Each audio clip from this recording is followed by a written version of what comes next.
The black executive sedan crept forward, tires crunching softly against the gravel road that cut through Ridgewood Valley like a forgotten scar. Daniel Harrington eased his foot off the gas and let the car roll to a stop in front of the wooden gate. The engine continued to hum, but inside him, everything was silent. For a long moment, he didn't move. Beyond the windshield stretched a life he had abandoned. Rolling land, uneven fences, trees bent by time and storms. This place smelled like soil and rain and memory. A place that had never chased success, never demanded more than honesty and work. Daniel closed his eyes. 8 years ago, he had left this valley convinced he was doing the right thing. He had believed that love could wait, that promises could stretch, that the future would forgive him once he returned successful. He had been wrong. The letter sat folded in his coat pocket, edges worn from being opened too many times. No return address, no name, just a single sentence, written with deliberate cruelty. "You need to see what you left behind." Those words had followed him across airports, boardrooms, sleepless nights. They had haunted him in penthouses overlooking city lights that once felt like victory. Daniel stepped out of the car. His polished shoes sank slightly into the soft earth. The wind carried the distant sound of birds and the rhythmic scrape of metal against soil. Someone was working the land. Beyond the gate, a woman stood with her back to him, driving a shovel into the earth with practiced strength. Each movement was steady, controlled. Her posture spoke of endurance, not bitterness. Sunlight caught the strands of chestnut hair escaping from beneath a faded scarf. Daniel's heart tightened. Clara Whitmore. Memories rushed him all at once, her laughter echoing through open windows, dirt under their fingernails, as they planted their first garden together, the way she used to rest her head on his chest and whisper plans for a future they thought was guaranteed. She straightened and turned. The moment her eyes met his, recognition struck and then froze. "Well," she said flatly, resting the shovel against the fence. "I wondered how long it would take for the ghost to show up." "Hi, Clara," Daniel said quietly. She crossed her arms, studying him from head to toe. 8 years, she replied. "And you don't even look older." "I feel older," he said. Her lips curled into a humorless smile. "That's not the same thing." Daniel hesitated. "I didn't come by choice. I received a letter." "Of course you did," she replied. "Life always finds dramatic ways to drag people back. It said I needed to see what I left behind." Clara laughed once, sharply, then opened your eyes, Daniel, because whatever you left learned how to live without you. Before he could respond, a small laugh drifted through the air behind her, light, carefree, untouched by the weight between them. Daniel turned instinctively. In the upstairs window of the farmhouse stood a little girl. She was small, maybe 7 or 8 years old, with auburn curls framing her face. Her skin was pale, dusted with freckles, but it was her eyes that made Daniel's chest seize, gray, the same shade he saw every morning in the mirror. The world narrowed to that window. Clara followed his gaze. "Sophie," she said sharply. "Inside."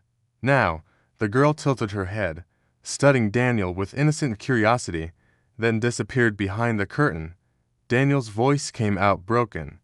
"Clara, who is she?" Her jaw tightened. "That question comes 8 years too late. Please," he whispered. "You should leave," she said firmly.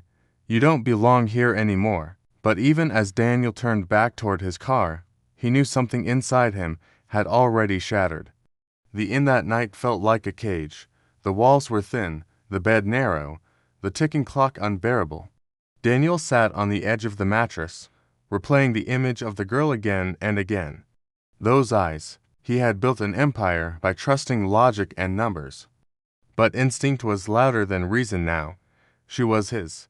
Sleep never came. Instead, memories filled the dark. Clara crying on the porch, the suitcase by the door, his promises spoken too quickly, his confidence blinding him to the damage he was causing. The next morning, Daniel stayed.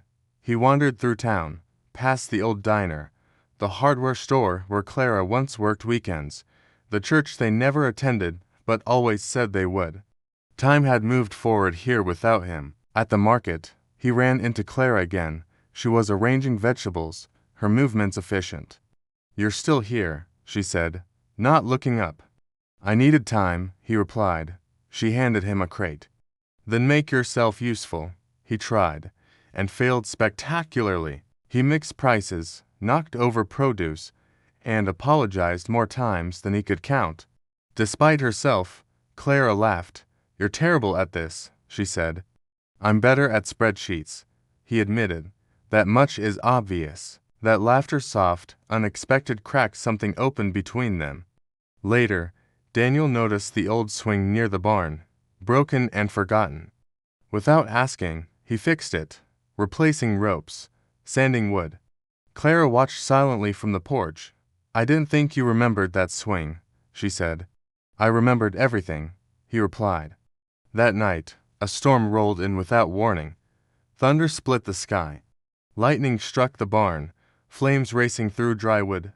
Daniel didn't hesitate. He ran into the rain with Clara, fighting fire, coughing through smoke, burning hands raw. When it was over, they collapsed in the mud, shaking.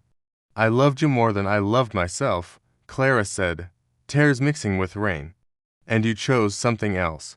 "I thought success would save me," Daniel whispered. "I didn't know it would cost me everything." The storm passed, leaving destruction behind. The next morning, Clara stood staring at ruined crops, her strength finally breaking. And then Sophie collapsed. The hospital smelled of antiseptic and fear. Machines beeped softly.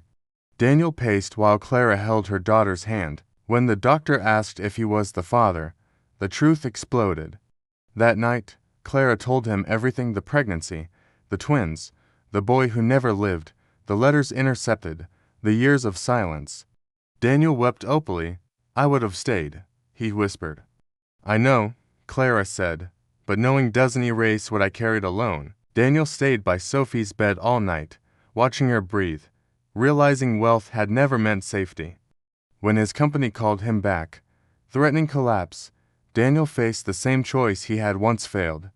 This time, he went back to finish what he started, not to run, but to protect. Days later, Clara received his letter. "I finally understand what real wealth is. I'm coming back, not with promises, with actions." But before hope could settle, devastating news arrived. As the sun set over Ridgewood Valley, Clara stood by the gate, uncertain. But somewhere on the road, a man who once chose ambition was racing back toward redemption. Leave your thoughts in the comments. Rate this story from 0 to 10. What score would you give it?